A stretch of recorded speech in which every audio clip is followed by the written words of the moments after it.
Yang di buku baru berarti halaman 90. Sekarang masuk ke tahiyat akhir, sunnah-sunnahnya atau tata caranya. Tata cara tahiyat akhir yang sesuai dengan sunnah Nabi Shallallahu Alaihi Wasallam.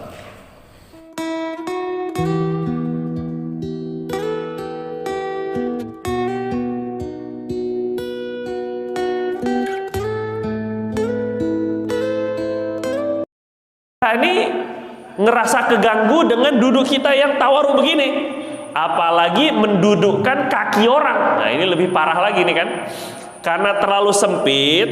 Bikin awalnya itu gara-garanya kita nggak nyiapin kuda-kuda. Ini bahasa pencaksilat itu ada kuda-kudanya dulu Pak. Ketika sholat Bapak kakinya itu jangan terlalu kecil, jangan terlalu rapat. Kakinya agak direnggangkan sesuai postur tubuh. Ini jadi sesuai dengan bahunya. Ini yang lebih proporsional tuh gitu. Jadi kalau bahunya lebar, ya kakinya lebar. Kalau bahunya kecil, ya kakinya kecil. Yang jadi masalah orangnya lebar, tapi kakinya kecil. Jadi mengerucut begini. Akhirnya saat ketika akhirnya kan bentuknya jadi begini nih Pak. Nah jadi begini nih ya, piramida kebalik. Terus saat ketika duduk dia nggak punya kuda-kuda. Akhirnya karena jadi sempit kan, jadi ketika dia tawaruk miring kena kaki sebelah saudaranya. Kedudukan bagiannya itu kena kaki sebelahnya. Atau apalagi yang lebih parah, nyender lagi. Ini kan karena miring nyendernya jadi enak banget jadi kan. Ini hukumnya bisa jadi makruh, bisa jadi haram kalau sampai membuat orang terganggu. Sekali lagi ya Pak ya, duduk tawaruk itu hukumnya sunnah. Tapi menjaga agar orang lain tidak terganggu hukumnya wajib. Jadi jangan sampai gara-gara kita mau duduk secara sunnah, terus sebelah kita itu terganggu dengan duduk kita jadi sempit, ataupun kaki dia terganggu kedudukan gitu ya, didudukin sama kita lebih afdol duduk kita ganti Pak. Nah ini biasanya kalau sebelah kita orang agak langsing, agak kurus, agak gemuk, itu biasanya kita harus ngalah. Daripada kita yang jadi korban, kaki kita didudukin Pak, nah lebih baik kita yang ngalah. Duduk iftirosh, jangan memaksakan diri duduk tawaruk, takutnya nanti dia kesempitan. Jelas ini Pak ya. Ini penting sekali Bapak. Kadang kita suka lupa bahwa menghormati, menjaga kehormatan, tidak mengganggu orang lain itu atau orang muslim itu hukumnya wajib. Nah, misalnya saat ketika kita umroh ataupun haji misalnya, berebut ingin mencium hajar aswad, tapi sampai dorong-dorong orang, ini nggak benar. Nggak tahu itu mencium hajar aswadnya tuh jadi dapat pahala atau tidak. Karena dengan kita mau mencium hajar aswad itu sampai menyakiti orang-orang lain, ini malah tidak bagus. Sebab semulia-mulianya hajar aswad, batu hitam yang ada di Ka'bah itu batu surga itu Pak. Kata Nabi dulu hajar aswad itu putih, tapi dibuat hitam oleh dosanya manusia. Nah, begitu kata Nabi itu ya. Dulunya batu hajar aswad itu hajar abyad, batu putih dulunya. Cuma karena dicium orang, terus kemudian orang dosa manusia akhirnya jadi hitam. Nah, itu menciumnya, Nabi bilang orang yang mencium hajar aswad nanti akan disaksikan oleh hajar aswad di hari kiamat, menjadi pembela nanti hajar aswad itu Pak. Jelas ya Pak ya. Tapi menciumnya hukumnya sunnah. Jangan sampai gara-gara perkara sunnah ini akhirnya nyakitin orang. Sono sini, sana sini, dorong sana, dorong sini. Ini malah lebih gede dosanya daripada pahalanya. Kalaulah dapat pahala itu juga. Ini nggak benar ini. Suatu ketika Nabi SAW bilang kepada Ka'bah, ngobrol ke Ka'bah itu ngomong. Kata Nabi, ma'atiyabaki wa ma'akramaki. Betapa mulianya kamu, betapa indahnya kamu, wahai Ka'bah. Ka'bah, kamu tuh sangat indah, kamu tuh sangat mulia. walakin nafsul mu'min indallah akramu minki. Tapi jiwa seorang mukmin itu lebih mulia daripada kamu di sisi Allah.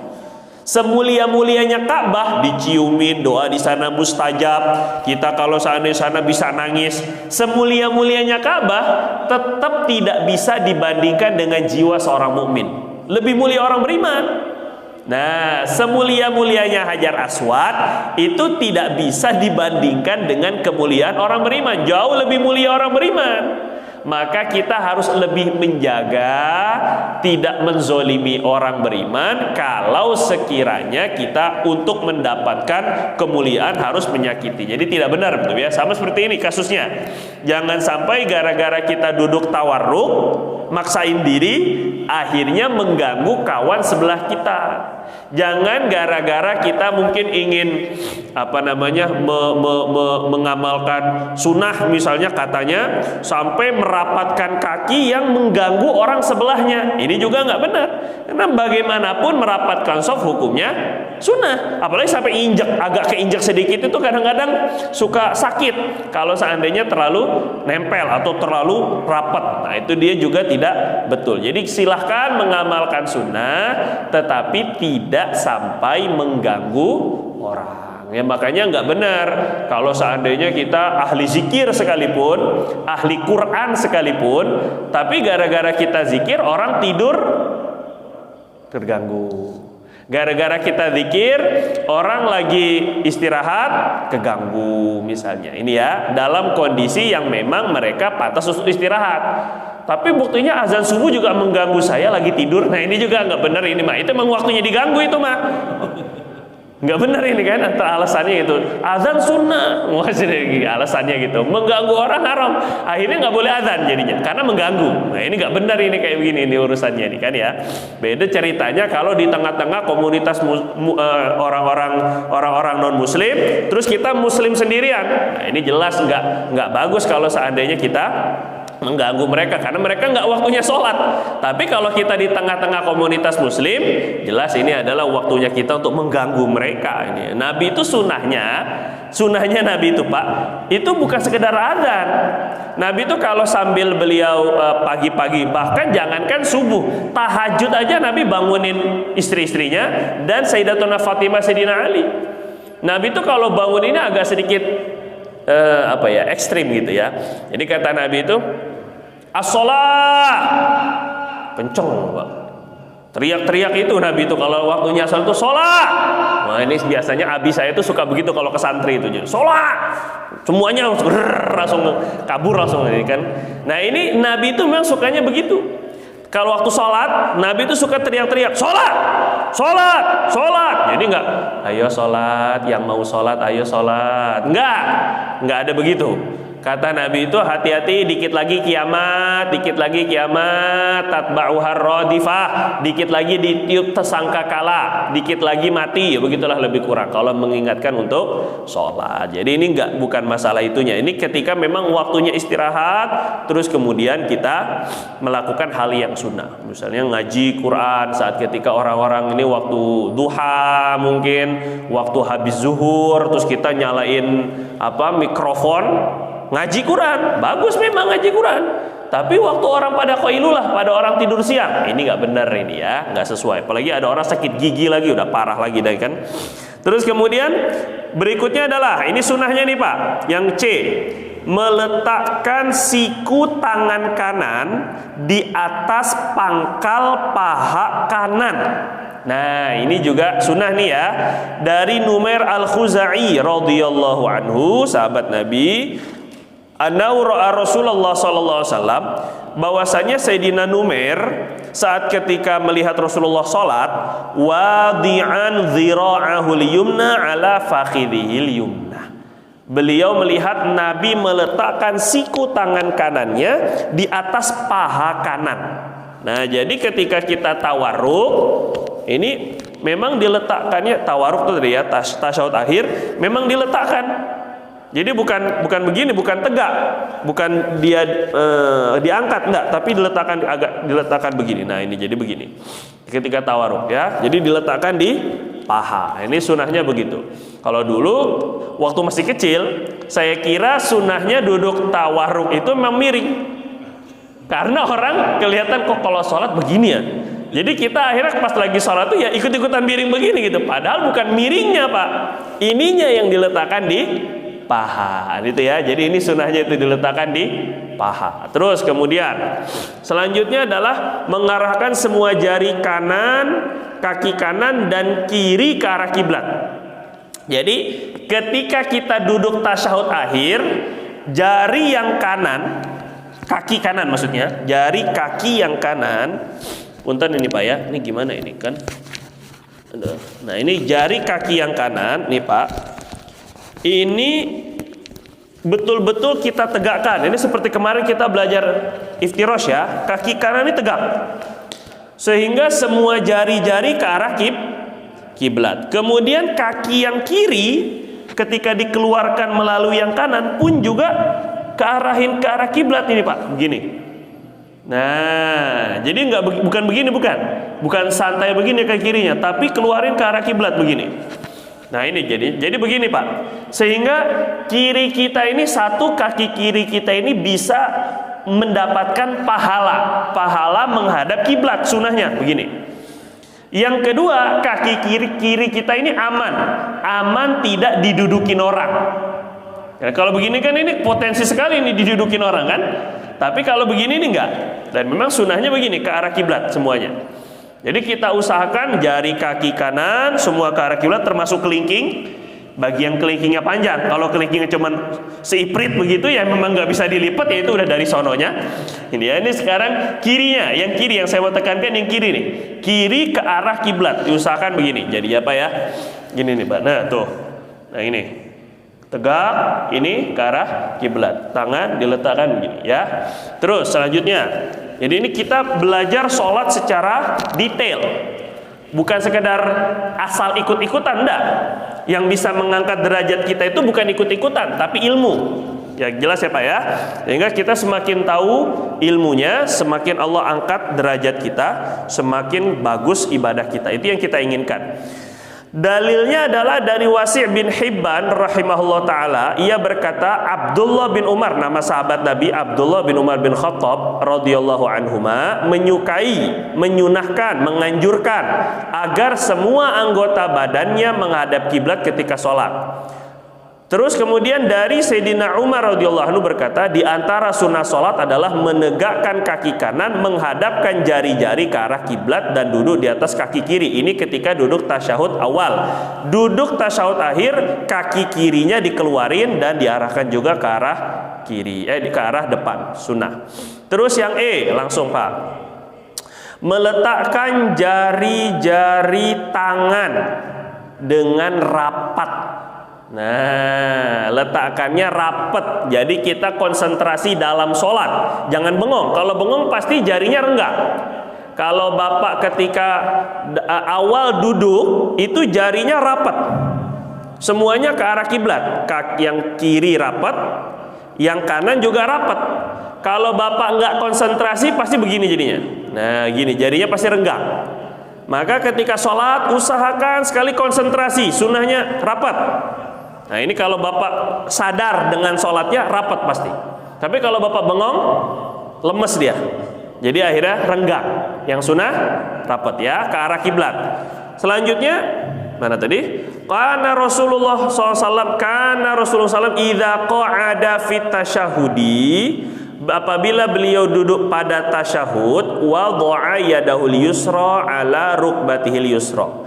Nabi meletakkan tangan kirinya di atas lututnya yang kiri, yarhamukallah.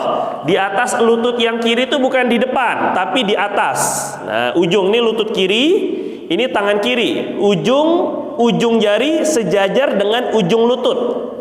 Jadi Pak ya, maksud di atas lutut itu bukan di depan lutut begini, bukan, tapi di atas, memang ujung jari di atas lutut kiri.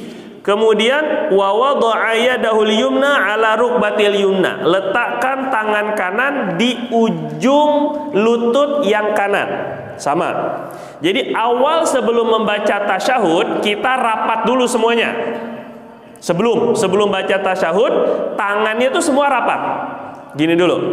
Ketika mulai membaca at-tahiyyat baru dilipat. Ini sama kemarin dengan tasyahud awal. Jadi ketika mulai membaca at-tahiyyatul mubarakatus baru dilipat 3, sisakan 2 jari ya yang tidak dilipat. Nanti illallah angkat. At-tahiyyat lipat, illallah angkat gitu ya. Kemudian F yang halaman 92 ya Pak ya. Ketika mulai membaca tasyahud, semua jari tangan kanan dilipat kecuali telunjuk dan ibu jari. Dalilnya dari Ibnu Umar radhiyallahu anhuma, ia berkata, wa aqada salasatan wa khamsin, Nabi melipat jari dengan hitungan 53. Kemarin sudah saya bilang 53 adalah 50 itu ruas jari, ada 5, tuh 2, 3, 4, 5, 50. 3 itu yang dilipat. Ini hitungan 53 namanya gitu ya. Jadi ibu jari sama telunjuk nggak dilipat.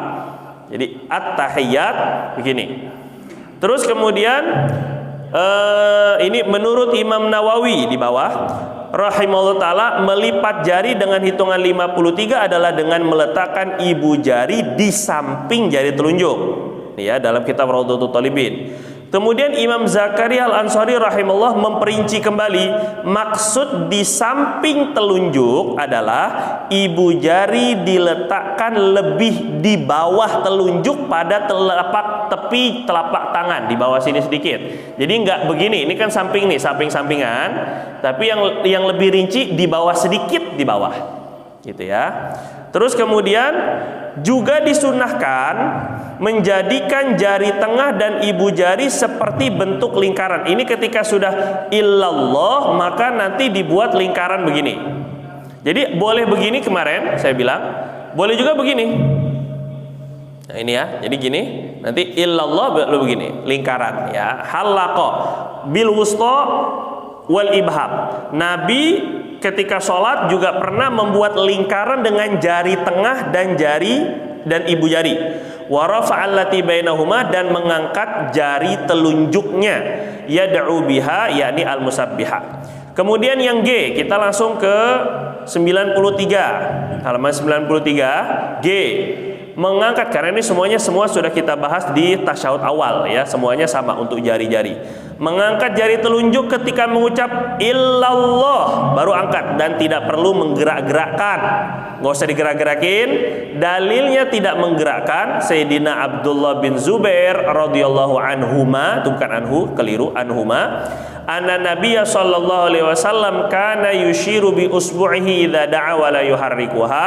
Nabi itu beliau mengisyarat, menunjuk, mengangkat jarinya, terus menunjuk apabila beliau membaca doa tasyahud illallah wala yuharrikuha, dan tidak menggerak-gerakkannya. Ini riwayat Abu Daud dan sahih, tidak menggerak-gerakkan juga sahih. Kemudian H, berikutnya yang bawah, menundukkan sedikit jari telunjuk saat mengisyarat. Dari Malik bin Numair Al-Khuzai radhiyallahu anhu menceritakan tasyahud Nabi SAW rafi'an usbu'ahu sababah qad hanaha syai'an. Nabi mengangkat sedikit, Nabi ketika mengangkat jari telunjuknya beliau sedikit membungkukkan. Jadi enggak total diangkat, tapi sedikit dibungkukkan. Jadi boleh begini tadi, boleh juga begini tadi, tapi jarinya ini agak bungkuk sedikit, agak ditundukkan ya. Selanjutnya baca doa tasyahud J, dari Ibnu Abbas, ini juga sudah, at-tahiyyatul mubarakatus sholawatut thayyibatu lillah. Perhatikan tasdidnya, at-tahiyyat, jangan atahiyat, itu nggak sah nanti sholatnya. At-tahiyyatul mubarakatus sholawatut thayyibatu lillah. Assalamu alayka ayyuhan nabi wa rahmatullahi wa barakatuh. Assalamu alayna wa ala ibadillahi sholihin. Ashhadu an la ilaha illallah. Tasdidnya harus jelas ya Pak. Wa ashhadu anna muhammadar rasulullah. Kemudian sholawat setelah tasyahud, ini semuanya juga sama. ulama. Ini sudah saya jelaskan mengenai masalah Sayyidina juga sudah. Idza antum shalatum dan seterusnya. Ini halaman 95 sudah. Halaman 96. Nah, ini tambahan ketika tasyahud akhir. Ketika tasyahud awal, bacaan sholawat kita hanya sampai Allahumma sholli ala Sayyidina Muhammad. Boleh tambahkan paling maksimal Allahumma sholli ala Sayyidina Muhammad wa ala ali Sayyidina Muhammad. Sampai situ berhenti. Habis itu bangkit ke rakaat ketiga. Untuk rakaat yang keempat ataupun juga rakaat terakhir, ya rakaat ketiga atau rakaat kedua di rakaat yang terakhir, untuk tasyahud akhir tambahkan membaca doa. Nah, ini halaman 96 nih, Pak. Doanya Allahumma inni a'udzubika min azabi jahannam. Ya Allah, saya berlindung kepadamu dari azab neraka. Dari azab neraka. Jahannam, kalau disebut jahannam itu berarti semua neraka. Bukan hanya neraka jahannam. Neraka ada jahannam, ada sa'ir, ada sakor, ada jahim. Itu semua nama-nama neraka. Tapi kalau disebut jahanam itu berarti umum semua neraka juga masuk, itu maksudnya ya. Jadi bukan hanya jahanam selamat, sa'ir kena, sakor siap-siap, bukan begitu, enggak ini ya. Kalau disebut jahanam berarti semua jenis neraka itu semuanya minta perlindungan. Wa min adzabil qabri, dan dari azab kubur. Nah, ini nanti dalilnya riwayat Imam Muslim, sahih, Pak. Kata Nabi di bawah langsung ya, kita baca dalilnya. Idza faragha ahadukum minat tasyahudil akhir, kata Nabi SAW, apabila salah seorang kalian selesai dari membaca tasyahud akhir, innaka hamidun majid, udah habis, fal yata'awwadz billahi min arba', hendaklah meminta perlindungan dari 4 perkara. Minta perlindungan dari 4 perkara. 1, min adzabi jahannam, dari siksa neraka. Yang kedua, wa min adzabil qabri, dari siksa kubur. Nah, jadi ada sebagian aliran pemikiran, pemahaman yang tidak meyakini azab kubur dengan alasan saat ketika kita membaca, ya di antara dalil mereka, saat ketika kita membaca Yasin, kita ada ayat mamba'asana mimmarqadina hadza, jelas apa ya? Mamba'asana mimmarqadina hadza. Orang-orang kafir ketika dibangkitkan Allah di hari kiamat, orang-orang kafir cuman bilang mamba'asana mimmarqadina hadza. Siapa yang membangkitkan kami dari tempat tidur kami? Mim marqadina. Marqad itu artinya tempat tidur. Jadi kata mereka dari ayat ini orang kafir tuh nggak diazab, cuma seperti orang tidur. Karena bahasa mereka, siapa yang membangkitkan kami dari tempat tidur kami, jadi nggak diazab, cuma tidur gitu. Nanti diazabnya di neraka. Di kubur tuh nggak ada azab kubur. Nah, ini hati-hati ini. Ini aliran yang semacam ini, keyakinan yang semacam ini sesat. Tapi nggak sampai kafir, enggak. Orang yang mengingkari azab kubur tidak kafir. Jelas ya? Tetapi sesat. Ini ada bedanya. Jadi kita nggak mudah mengkafirkan, tidak. Tapi sesat. Kenapa sesat? Karena hadis sahih, ini contohnya. Hadis riwayat Imam Muslim, Nabi suruh minta perlindungan dari azab kubur. Berarti kuburan itu ada azabnya. Dalam riwayat Bukhari, Nabi lagi lewat di dua kubur. Ada 2 kubur. Ya Pak ya. 2 kubur, ketika itu Nabi langsung berhenti. Bawa Sayyidina Anas bin Malik, ada sahabat Nabi yang sebagai sebagai pembantunya Nabi. Nabi langsung bilang, innahuma la yu'adzabani. Ini 2 kubur nih, ini bukan Mas Anas ya maksudnya, ini Anas bin Malik ini. 2 kubur ini lagi diazab kata Nabi. 1 diazab gara-gara tukang ngadu domba, ngadu orang. Ngomong ke sini biar panas, ngomong ke sini biar sama-sama musuhan lah, begitulah lebih kurang. Seneng banget kalau seandainya tetangga benci sama tetangga, saudara benci sama saudara, biasa gitu ngomongin, ente tahu nggak, kamu tahu nggak, ente tuh diomongin kamu. Nah itu namanya ngadu domba, ngadu orang sebenarnya, bukan ngadu domba dia. Ini kata Nabi diazab di kubur. Yang satunya diazab kubur gara-gara nggak bersih kencingnya. Ketika kencing dia nggak sampai habis, masih ada setetes dua tetes, terus dia langsung pakai celana. Akhirnya celananya kena najis, akhirnya sholatnya nggak sah. Nah ini diazab di kubur kata Nabi. Akhirnya sama Nabi diambil pohon kurma, dipatahkan, ditancap di dua kubur itu. Semoga kata Nabi, la'allahuma an yukhaffafa anhuma, la'allahuma yukhaffafa anhuma, malam yai basa. Semoga dua kubur ini diringankan azab kuburnya selama pohon kurmanya belum kering. Artinya dengan tasbih dari pohon kurma bisa meringankan kubur. Ini juga membuktikan bahwa azab kubur itu ada. Jadi tidak boleh diingkari. Jelas ini Pak ya. Wa min adzabil qabri, daripada azab kubur. Azab kubur itu bisa nanti naudzubillah min dzalik, kuburnya sama Allah disempitkan. Sampai Nabi bilang tulang-tulang rusuknya itu bersilangan. Ini tulang rusuk digencet, doghtoh namanya, disempitkan sampai tulang-tulang rusuknya itu bersilangan. Nah ini ada yang azab kuburnya seperti itu, ada yang azab kuburnya diutus oleh Allah ular-ular berbisa, ular-ular besar. Itu naudzubillah min dzalik, salah satu juga azab kubur. Ada yang azab kubur itu berupa api yang menyala-nyala di dalam kubur. Naudzubillah min dzalik. Wa min fitnatil mahya wal mamat. Yang ketiga, kita minta perlindungan dari Allah dari fitnah. Apa itu fitnah? Ujian. Fitnah itu adalah bala, musibah. Ketika kita hidup dan ketika kita mati. Namanya fitnah. Jadi kalau bahasa Arab fitnah itu artinya ujian, bukan fitnah seperti bahasa kita. Difitnah orang, dituduh macam-macam. Itu fitnah bahasa Indonesia. Fitnah bahasa Arab artinya ujian, musibah.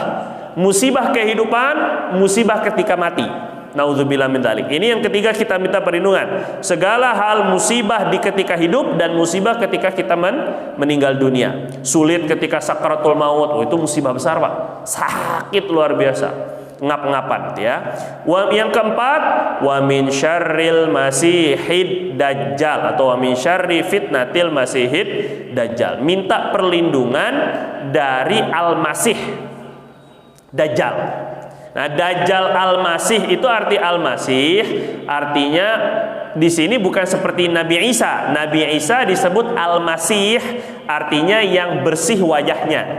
Tapi kalau Dajjal disebut Al-Masih artinya yang matanya dijulingkan satu. Satunya itu matanya itu apa? Apa kita bahasa kita? Mata picek. Nah, picek namanya. Itu satu mata Dajjal itu picek, itu namanya Al-Masih, artinya dihapus matanya, satu tuh dihapus. Bukan nggak ada matanya, ada matanya tapi akwar, picek. Nah ini bahasa Nabi SAW. Jadi semua kata Nabi, semua nabi-nabi sebelum saya memperingatkan tentang Dajjal. Maka Nabi pun juga memperingatkan tentang Dajjal, bagaimana sifat-sifat Dajjal itu sendiri. Wallahu ta'ala a'lam. Ada pertanyaan Pak sampai sini?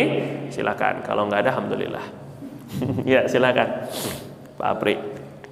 Tadi hadis yang dibacakan Habib tentang belahan pohon kurma untuk meringankan azab. Ada sebagian pemahaman kalau seperti itu supaya untuk meringankan azab kubur, terus menanam pohon tertentu yang hidup terus gitu di atas kuburnya dengan alasan supaya azabnya terus diringankan sampai dengan selama pohon itu hidup gitu. Kira-kira pemahaman seperti itu apakah boleh dipakai? Ya, jadi daripada perbuatan Nabi SAW ini, ketika Nabi SAW menancapkan pelepah kurma ataupun juga kayu kurma, Nabi bilang selama belum kering semoga bisa meringankan azab dari dua kubur tersebut.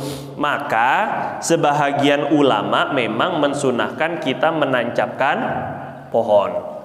Ya, nggak mesti Kamboja. Ini kan sebagian itu memahaminya pokoknya kalau Kamboja itu bunga kuburan. Padahal nggak juga, karena mungkin yang ketika dekat sana itu adanya Kamboja, akhirnya ditanam tuh Kamboja akhirnya. Padahal mau pohon apa saja pun juga boleh, selama tidak khawatir akar dari pohon itu merusak mayit. Jangan pohon beringin pula. Nah ini kan jadi akhirnya nanti pohonnya disembah lagi jadi pohon berhantu dan sebagainya. Nah, jadi yang tidak khawatir mengganggu daripada mayat jenazah jasadnya mayit. Nah itu sunnah. Begitupun juga sebahagian saja. Sebahagian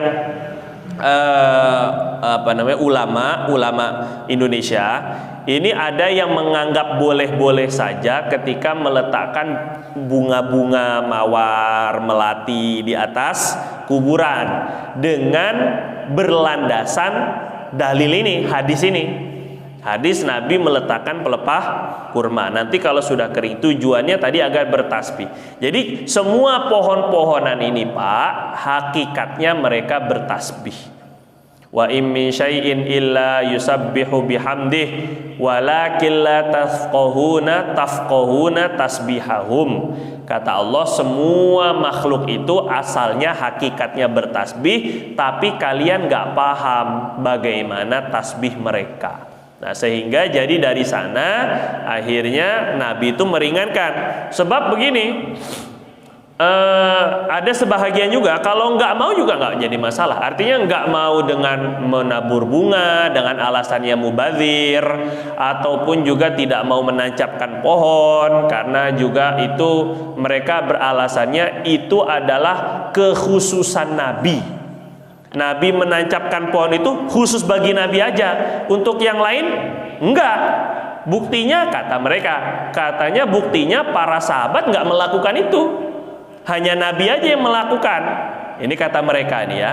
Nah jadi kalau kita ulama mazhab Imam Syafi'i ini menganggap itu bukan kekhususan, karena kalau kekhususan harus ada dalil yang mengkhususkannya. Misalnya Nabi melarang untuk yang lainnya nggak boleh melakukan, itu khusus Nabi. Seperti kawin 9, Nabi tak kawin 9, tapi Allah Subhanahu Wa Taala katakan min dunil mu'minin, orang beriman nggak boleh lebih dari 4 tuh nggak boleh, hanya 4-nya paling banyak, masna wa thulatha wa ruba, 2, 3 atau 4 itu paling gede, paling banyak maksudnya. Lebih dari 4 udah nggak boleh bagi orang beriman biasa. Untuk Nabi khusus, ini ada dalil larangannya, pengkhususan. Sedangkan Nabi nggak pernah melarang untuk orang yang mau mengikuti beliau. Dengan sekali Nabi melakukannya itu sudah cukup untuk kita bisa mengikuti Nabi. Jadi intinya berbeda pendapat dalam masalah ini silahkan. Artinya nggak mau nanam pohon ya nggak jadi masalah. Itu pun juga bukan perkara wajib. Tapi jangan sampai menyalahkan sebagian banyak kaum muslimin khususnya di Nusantara yang memang menancapkan pohon itu mengikuti Rasulullah SAW. Itu juga nggak bisa disalahkan gitu ya Pak ya, karena memang Nabinya sendiri melakukan demikian. Nah, kalau beralasan bahwa Nabi itu khusus, kalau yang dilakukan Nabi itu khusus Nabi karena ini tangannya Nabi, alasannya jadi pohonnya bisa menjadi barokah kepada si kubur. Tangannya Nabi ditancapkan di 2 kubur itu karena asbab disentuh sama tangannya Nabi, akhirnya pohonnya jadi barokah, jadi bisa membuat kuburannya diringankan. Itu alasan mereka yang mengatakan khusus. Kalau kita bukan, yang membuat diringankan itu bukan karena semata barokah tangannya Nabi, tapi tasbih dari pohon. Kalau begitu maknanya semua pohon bisa juga bertasbih dan bisa meringankan kubur, azab kubur. Kira-kira jelas itu ya Ustaz ya. Ada lagi pertanyaan Pak? Ada? Ya, Pak Ginting. Melanjutkan. Bunga. Pohon.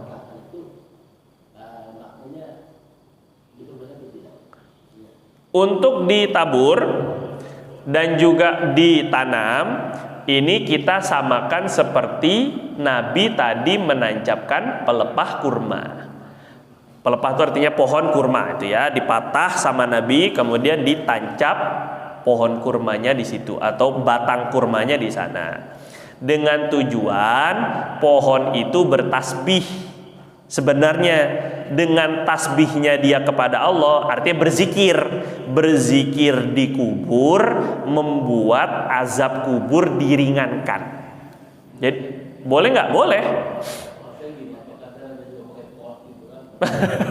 Pakai pot, iya boleh. Pakai pot juga boleh sebenarnya. Jadi diletakkan pot itu di atas kubur gitu ya.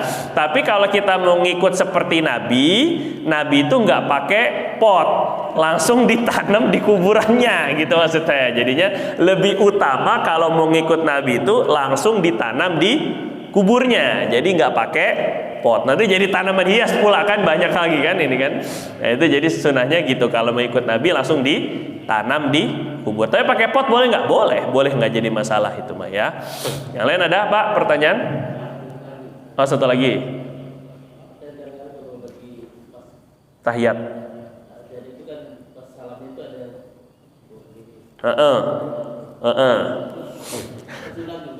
Nah, ketika Allahumma sholli. Sakit Pak pakai ini Pak.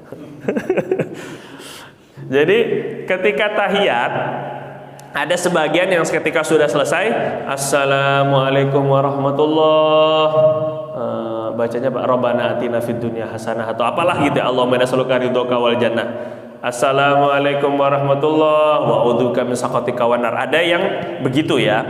Nah, ini tidak, setahu saya sepanjang saya baca kitab fikih itu tidak ada yang mensunahkan demikian. Mensunahkan untuk membuka tangan ketika salam atau ketika di akhir tasyahud. Malah yang saya temukan ada hadis Nabi saat ketika melihat orang di akhir tasyahudnya menggoyang-goyangkan tangan. Nabi SAW menggoyangkan itu dengan ya salah satunya dengan cara begitu-gitu di akhir tasyahudnya. Nabi bilang mali arakum. Kenapa saya melihat kalian tuharriku aidiakum ka'adnabi khailin syumsin. Kenapa saya melihat kalian menggerak-gerakkan tangan kalian seperti ekor kuda? Kuda kan ekornya tuh gini-gini. Nah, jadi malah menggerak-gerakkan tangan yang kayak gitu-gitu itu malah Nabi larang ketika di akhir sholat gitu-gitu. Termasuk yang begini-begini malah Nabi larang. Jadi nggak perlulah buka-buka itu nggak perlu. Justru yang disunahkan itu kita terus menunjuk sampai salam yang kedua. Jadi assalamualaikum warahmatullahi. Jadi ini nggak dilipat dulu nih yang jari kanan ini. Assalamualaikum warahmatullahi. Ini masih. Ya, nanti selesai salam yang kedua baru dilepas. Tujuannya kemarin saya bilang agar tauhid ini mengisyaratkan agar tauhid kita sampai akhir hayat. Sebagaimana kita menunjuk sampai akhir salam, kita ingin agar tauhid kita sampai akhir hayat, sampai akhir hidup. Jelas ini Pak ya? Jelas. Terakhir ada Pak? Ada terakhir? Ya terakhir. Satu nama. Bismillahirrahmanirrahim. Terkait dengan doa yang dikirimkan oleh orang beriman kepada si mayit, apakah sampai doanya? Dan apakah apakah yang tadi pelepah kurma tadi itu kan bertasbih kemudian ditajamkan sehingga tasbihnya sampai kepada si mayit. Nah, kalau tasbihnya pelepah kurma saja sampai, apakah ini bisa dijadikan dalil untuk doa orang beriman itu sampai kepada Gini Pak, doa orang beriman ini sepakat ulama sampai kepada mayit. Garis bawah ya, sepakat. Tidak ada yang tidak mengatakan tidak sampai. Tidak ada. Untuk doa semua sepakat. Sebab dalam Al-Quran, walladzina ja'u min ba'dihim yaquluna rabbana ighfir lana wa li ikhwanina alladzina sabaquna bil iman wa la taj'al fi qulubina ghillan lil ladzina amanu. Dalam Al-Quran, orang-orang setelah mereka, setelah orang muhajirin sahabat Nabi Ansor, sahabat Nabi yang di Madinah. Baru Allah setelah cerita Muhajirin, Ansor, kemudian datang generasi setelah mereka berdoa, Rabbana ighfir lana, ya Allah ampuni kami, wa li ikhwanina alladzina sabaquna bil iman, orang-orang ampuni saudara-saudara kami yang telah mendahului kami dengan membawa iman, mati dalam keadaan beriman, ampuni mereka semua ya Allah. Itu dicontohkan langsung, diajarkan langsung oleh Allah, malah mendoakan orang-orang beriman yang sudah meninggal. Terus kemudian doa ketika sholat mayit, Allahumma ighfir lahu warhamhu wa'afihi wa'fu anhu. Doa ketika sholat jenazah, sholat mayit, sholat jenazah, itu jelas menunjukkan bahwa doa itu sampai. Itu sudah sepakat ulama, nggak ada yang bilang nggak sampai, itu nggak ada. Cuma yang diperselisihkan adalah sekarang bagaimana dengan baca Qur'annya, tasbih, hadiah, pahala, ibadah, itu yang ini. Kalau doa pasti sampai. Cuma kalau menghadiahkan pahala ini apakah sampai atau tidak? Kalau di dalam kitab fikih 4 mazhab, namanya Mausu'ah Fiqhiyah Kuwaitiyah, ensiklopedi fikih, ya Pak ya, itu ada sekitar 21 jilid. Salah satunya membahas, ada pembahasan mengenai menghadiahkan pahala untuk mayit. Menurut 4 mazhab, menghadiahkan pahala untuk mayit itu sampai. Yang berbeda hanya beberapa. Satu, sholat, menghadiahkan pahala sholat.